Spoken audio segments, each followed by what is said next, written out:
और वहीं social media platforms यानी कि फेसबुक, व्हाट्सएप, ट्विटर और इंस्टाग्राम समेत कोई और साइट चलाते हैं तो आज से आप सतर्क हो जाए। ऐसा इसलिए कि सभी माइक्रो ब्लॉगिंग साइट्स पर बंद होने का खतरा मंडरा रहा है। केंद्र सरकार की ओर से जारी नई गाइडलाइंस का पालन नहीं करने वाली कंपनियों को तत्काल प्रभाव से बंद करने का निर्देश जारी कर दिया गया है। दरअसल मोदी सरकार ने 25 फरवरी को सोशल मीडिया और OTT प्लेटफॉर्म्स के लिए नई गाइडलाइंस जारी की और नियमों को सख्त किया। सरकार ने इन कंपनियों को नई गाइडलाइंस लागू करने के लिए 3 महीने का समय दिया था। 25 मई को केंद्र सरकार की नई गाइडलाइन की तिथि समाप्त हो गई। ऐसे में केंद्र की नई गाइडलाइन को लागू नहीं करने वाले सोशल मीडिया प्लेटफॉर्म्स को भारत में प्रतिबंध कर दिया जा सकता है। सरकार के सख्त एक्शन को देखते हुए आज व्हाट्सएप में हाईकोर्ट का रुख भी किया है और नए IT कानूनों को निजात के खिलाफ बताया है। तो वहीं देखिए अब हाईकोर्ट की तरफ से जिस तरीके का अब मामला सामने आया है, क्योंकि हाईकोर्ट में इस याचिका को दाखिल कर दिया गया है और ये कहा गया है कि व्हाट्सएप को लेकर मोदी सरकार के खिलाफ हाईकोर्ट पहुंचा व्हाट्सएप, तो सरकार की सोशल मीडिया गाइडलाइन को चैलेंज किया। साथ ही ये यूजर्स की निजता के अधिकार का हनन बताया है व्हाट्सएप ने। तो व्हाट्सएप की तरफ से हाईकोर्ट में एक अपील दाखिल की गई है। तो वहीं व्हाट्सएप को सरकार की तरफ से जवाब भी मुहैया कराया गया। उनका ये कहना है कि यूजर्स की निजता का सम्मान करते हैं, किसी की निजता के उल्लंघन का इरादा नहीं, खास चैट को लेकर निजता का मामला नहीं बनता।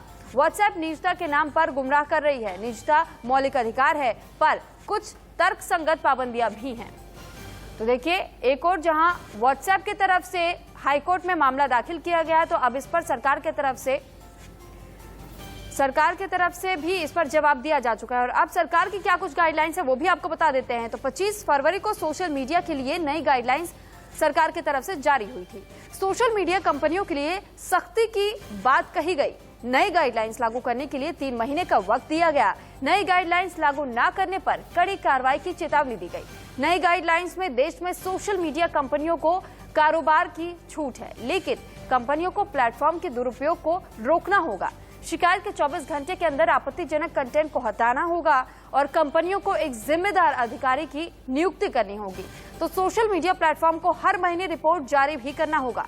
किस कंटेंट को हटाया गया और क्यों हटाया गया, पूरी जानकारी देनी होगी। तो ये वो गाइडलाइंस जो कि सरकार की तरफ से लागू की गई थी और 3 महीने का वक्त तमाम सोशल मीडिया प्लेटफॉर्म्स को दिया गया था ताकि वो इसे जल्द से जल्द लागू कर सके।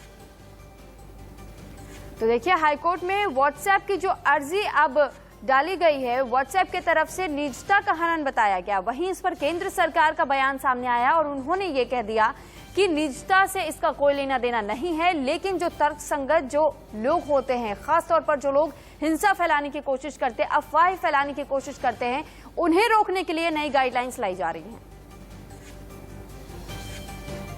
चोर कोतवाल को डांटे, ये तो सबने सुना है, परंतु मोदी सरकार ने ये कर दिखाया है।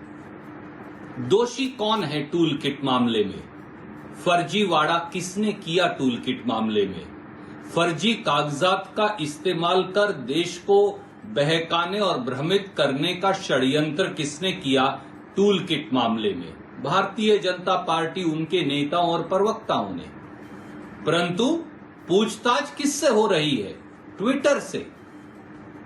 रेड होनी चाहिए भारतीय जनता पार्टी के कार्यालय पर, इंक्वायरी होनी चाहिए जेपी नड्डा जी से और उनके प्रवक्ताओं से, पूछताछ होनी चाहिए केंद्रीय मंत्रियों से, स्मृति ईरानी जी हों या रविशंकर प्रसाद जी या उनके दूसरे मित्रगण, परंतु पूछताछ हो रही है ट्विटर से। नोटिस दिया जा रहा है ट्विटर और कांग्रेस पार्टी को। इसे कहते हैं उल्टा चोर कोतवाल को डांटे।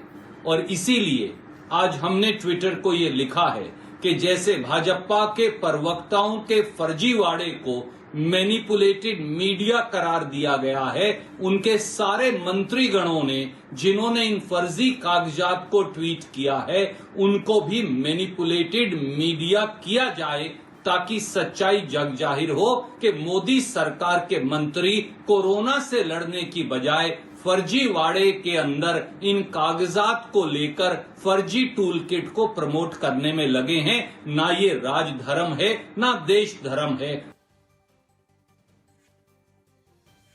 भाई ये कोई बनाना रिपब्लिक नहीं है, बहुत बड़ा देश है, यहाँ कानून है, यहाँ के लोग रहते हैं और उन लोगों की चिंता जो है वो उसका भी संज्ञान लेना पड़ेगा, जो भी लोग हैं चाहे वो कोई भी हो। तो अगर OTT पे या इस तरह के चीज़ पे बस यही इम्पॉर्टेंट है कि यहाँ उनको भी एक रिस्पॉन्सिबल ऑर्गेनाइजेशन की तरह बिहेव करना चाहिए, इसलिए कि देश का कानून को इग्नोर नहीं कर सकता है। इस देश का जो कानून है वो उनके लिए भी उतना ही प्राथमिकता होनी चाहिए उनको पालन करने की जितना देशवासियों के लिए है। Thank you sir.